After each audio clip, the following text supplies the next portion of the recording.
আমি তোমাকে কতবার বলেছি আমি মুরগির এক পিস খাই না। রুবি কি আমাকে চুমু দিতে চাচ্ছে? তোমার মুখে তো মুরগির মাংসের দাগ লেগে আছে। আরে আর আমি কি ভাবছিলাম। রবি থামো, কাল আমার জন্মদিন, তুমি আমাকে কি উপহার দিতে চলেছো? হ্যাপি বার্থডে নেহা, তুমি এখন 30-এ পা দিলে। পাগল কোথাকার, সেই তো তার বয়ফ্রেন্ডকে নিজের বয়স 23 বলেছে। কোথাও রবি শুনে ফেলেনি তো? সবাই এত চুপচাপ কেন? বাচ্চা গেলাম।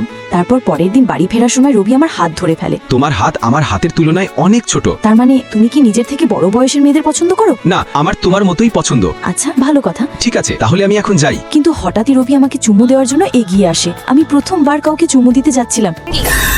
ওমা, বাবা আপনারা এখানে?